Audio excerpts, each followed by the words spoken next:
BioLite is very It's a similar. fuel, right? A fuel, new fuel. You can produce BioLite. It's very similar to gasoline, but it's not gasoline. Exactly the same formula. The only difference is that this comes from biomass. Okay. A low-cost hydrogen production. We call it solid gas. You know, when you learn physics, you know, you have solid, you have liquid, you have gas. Yeah. You know the Dilman in Yogyakarta, the Andong, and carbon dioxide is much more dangerous than horse dung, you know. And why people do not bother to get it? So we introduce what we call regenerative energy.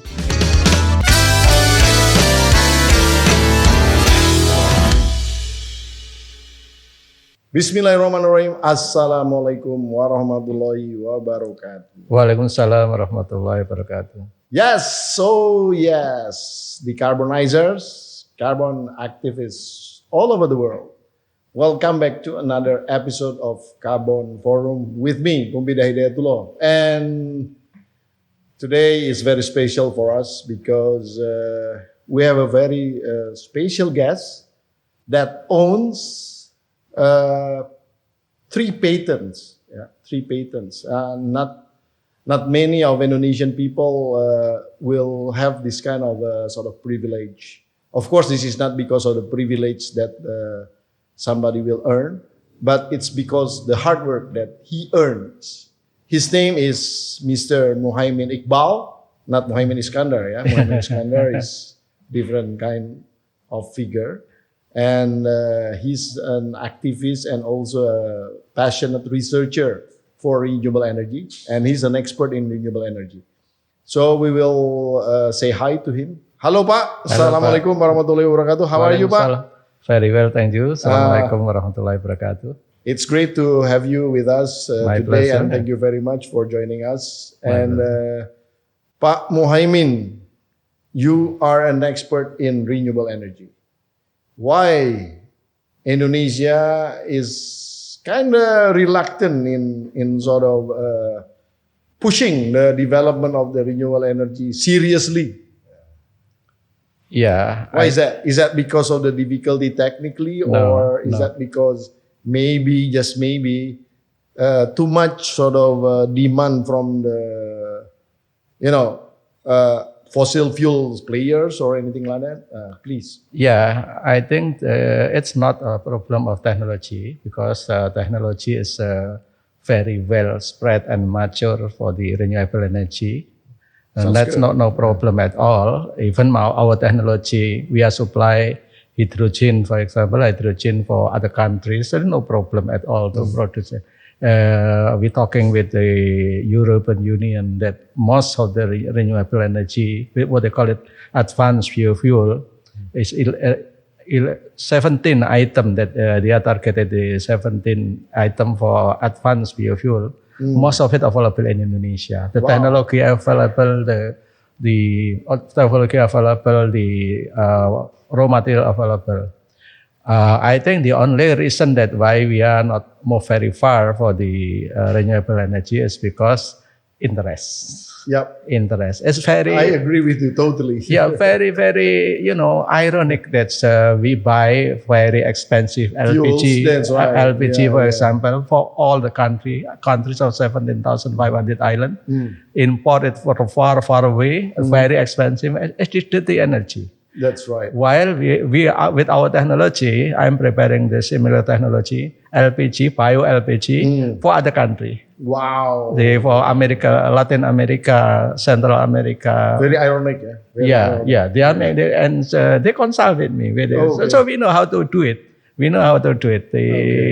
But people never heard about it. But because nobody tried to do it.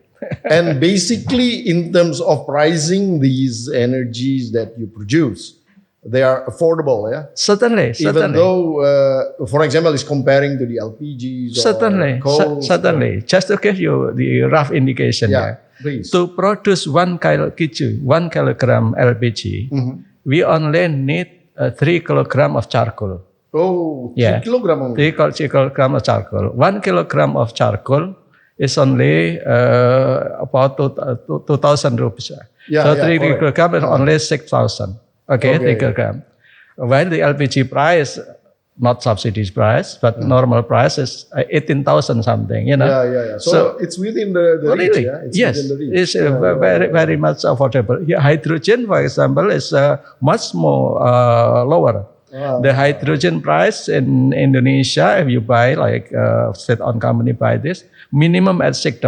Right. While the cost is just about $1, you know, to produce from charcoal. So it's so all of this is very much possible. It's just a matter of who want to do it. People can come to my lab, for example, and I can show how to do it. Because even I got now request from a Mexican from United States. They are now still here. They want to supply the what they call it wing ingrown aircraft. For Maldives, for example, because Maldives is plant, right? Yeah, Maldives is very similar to Indonesia. They have a lot of islands. A lot of islands, and they want to move along with this island with very low flying aircraft. That's right. But because it's very low flying, you cannot use a propeller jet or something like that. It's too noisy. So you must use a very quiet aircraft. Yeah. To be quiet aircraft, you need a hydrogen fuel cell engine. Right. And if hydrogen is supplied by their American supplier for other source that use, let's say, steam methane reforming, it's very expensive. To send is very expensive. While our hydrogen can be produced from charcoal, from any biomass, can be produced in any island in the world. So in situ, we call it in situ. Hydrogen product in situ. So it's very cheap. So we can compete. It's just matter of the willingness, basically. Pak Muhaimin, I'm very, very happy to meet you actually because I'm a renewable energy enthusiast myself. And you hold 3 patents, One of them is autothermal. Second is the fuzzy logic distillations, and the third is BioLite fuel. Right? Right. Tell me more about the first one first, and then the second one, and then the third one. And how do you actually sort of patent it, and how do you actually earn it? Yeah, the patent that we register in Indonesia is 3, but actually we have about 8 that are. 8? More than that. But the rest are still in the process. Based on the negotiation, our discussion with our investor, then the 5 is should be registered overseas first, because for their interest, they're more comfortable with the overseas registration. That's the reason why we are not published that. But the first about autothermal is if you heat something, let's say if we heat charcoal or biomass, because biomass you can convert to any fuel you want, be it gasoline, LPG, diesel. But the way you do it, our technology is using thermal heat. Normally in the modern countries, people when they need heat, they always need a very high energy. So we may have a different approach. In the center of the waste, let's say in agriculture center or in the municipal solid waste center, Bantar Gebang, for example, what is the cheapest cost of the energy? The cheapest cost is the waste itself. So we call in our team jeruk makan jeruk. That means we sacrifice a small part of the waste to process the larger part of the waste. So that's what we call it autothermal. So if we have let's say 1 ton of waste, then we used about 200 kg to generate heat to process the 800 kg. So that's why we call autothermal. So with our process, that's why we can achieve very low cost hydrogen, very low cost biofuels, because we use autothermal concept. The cost is very, very cheap.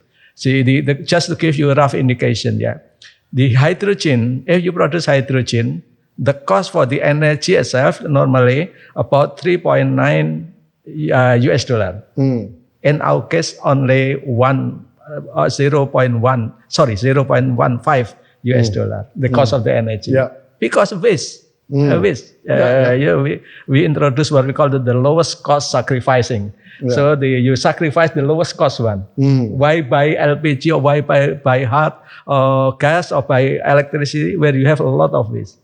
So that's why our invention on what we call it autothermal. The second is fuzzy logic. Fuzzy logic is normally Fuzzy logic is some kind of function in the AI sort of implementations, right? That's right. Okay. So tell me more about it. The fuzzy logic is actually when people doing distillation to separate gasoline, diesel, and so on. Normally in industrial they use a very high tower.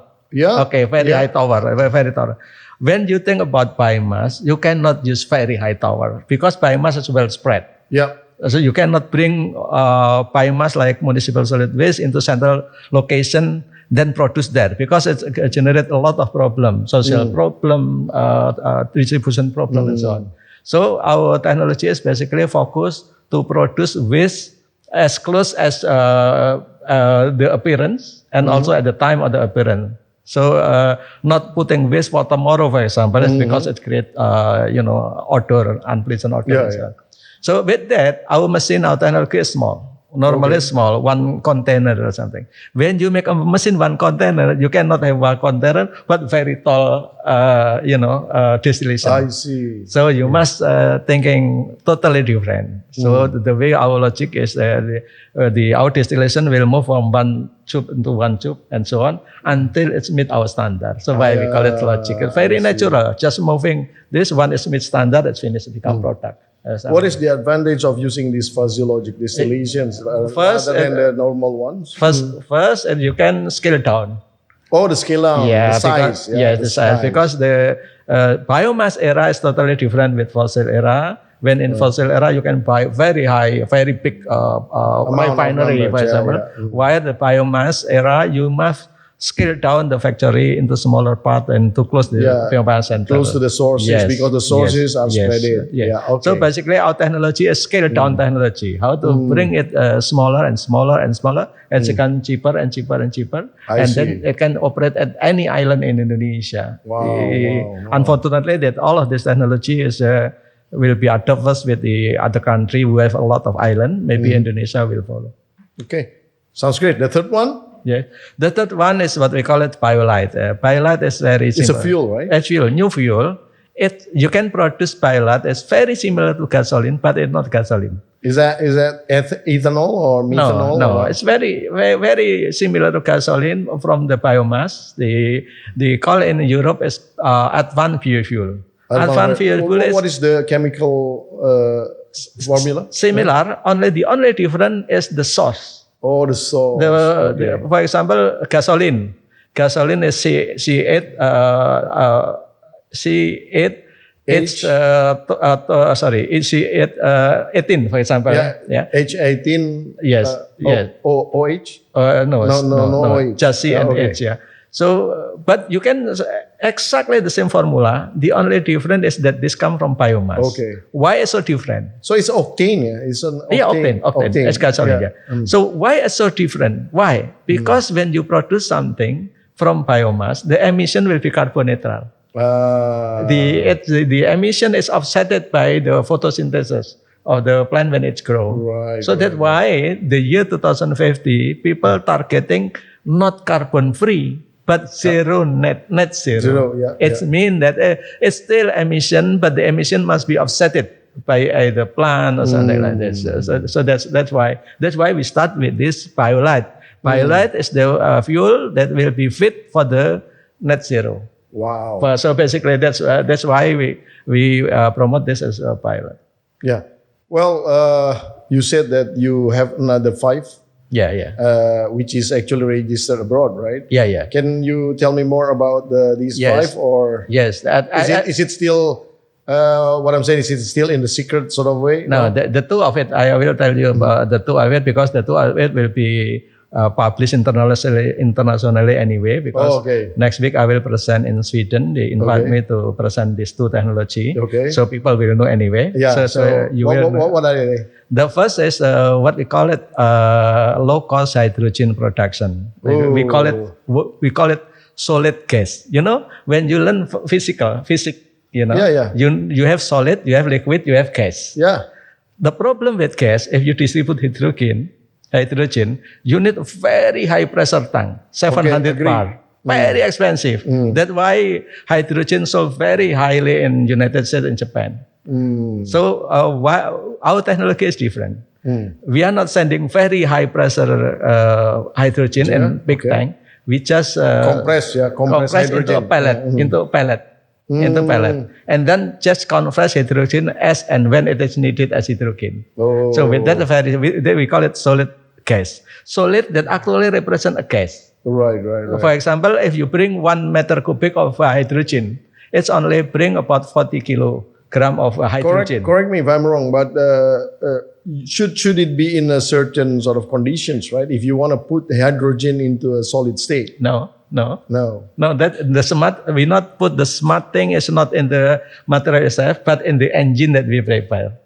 Oh, okay. So the solid state actually. So there is a containment. Yeah, the solid state is actually just charcoal pellet. Okay. But the machine that we use is to process charcoal into hydrogen. Oh, the conversion. Yeah, the conversion. That because when you react charcoal. So you don't actually produce the gas first. Yeah. You put it in the solid state. Yes. And then you convert it straight away, instantly. Yes. Something like that. Wow. That's why the Ministry of Energy in the Sweden, they saw that's what we are writing in public, and they say that your organization is very, very attractive. So they invite me to give speak to present our innovation next week in their agenda. So that's the second is even better. The second is even better. The problem is carbonization. Yeah. The problem is everybody throw away the carbon into the atmosphere. Yeah. Okay.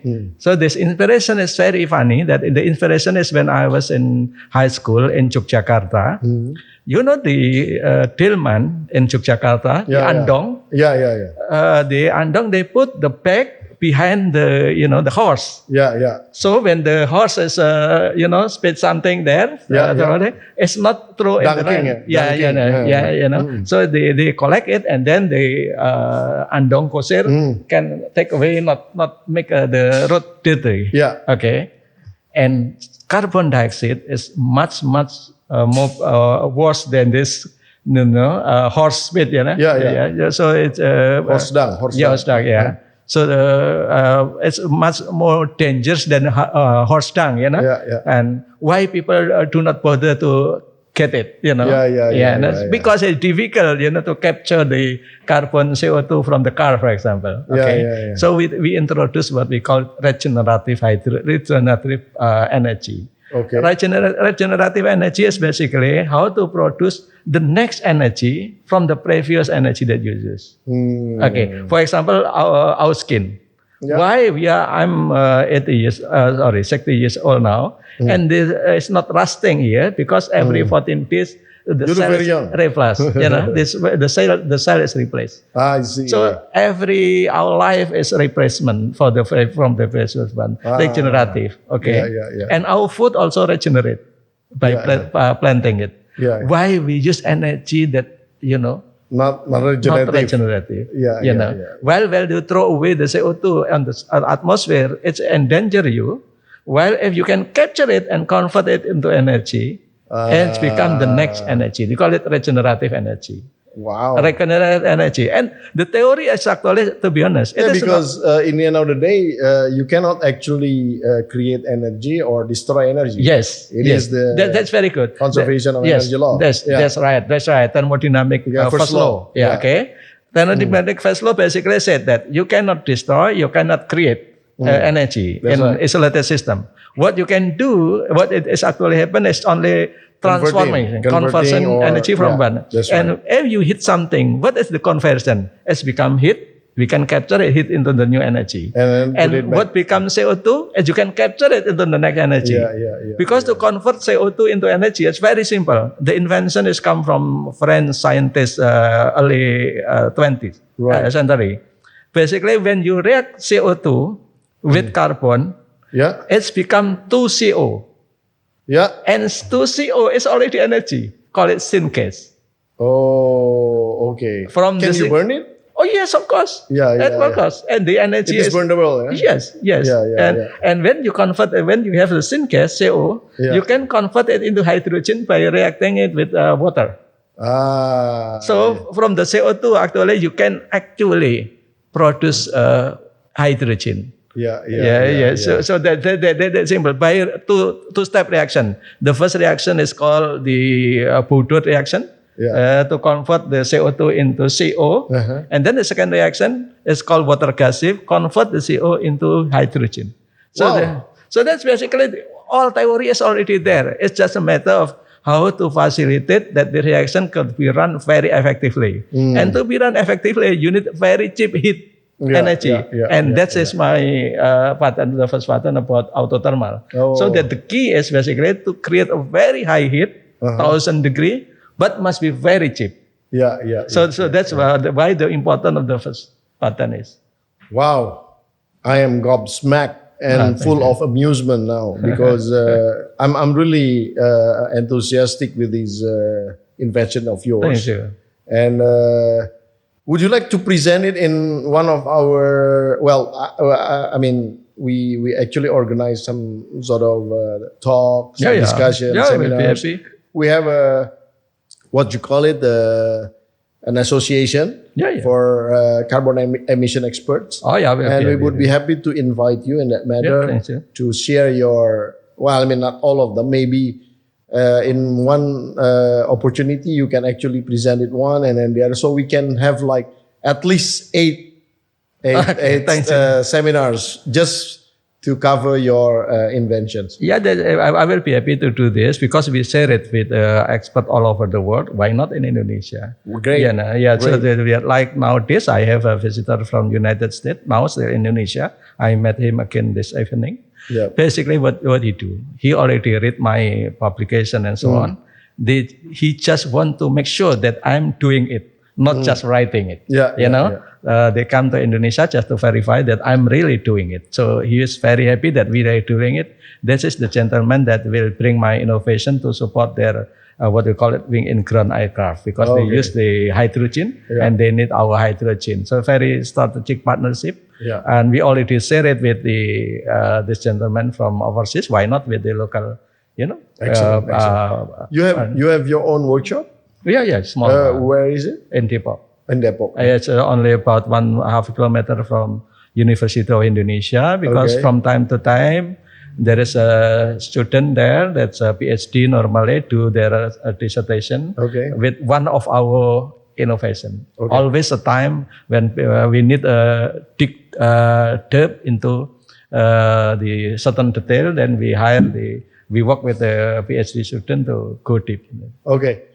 Well, I'd be happy to get into the train to Depok to visit you over there and check it out. Feel free. And then we'll have more discussion about it. But unfortunately, Pak Muhaimin, I mean, the time is not, I mean, we don't have the luxury of the time right now. So we should sort of put it there for our discussion for the moment. Thank you. If you would like to address like for a couple of minutes to the audience, what is your inspiration and aspirations towards the development of the renewable energy, please, by all means. All our technology inspiration actually come from the Quran, one word in Quran. One word in Quran mentioned that very familiar, very famous word is it. Rabbana ma khalaqta hadza batila. There is nothing that's not useful.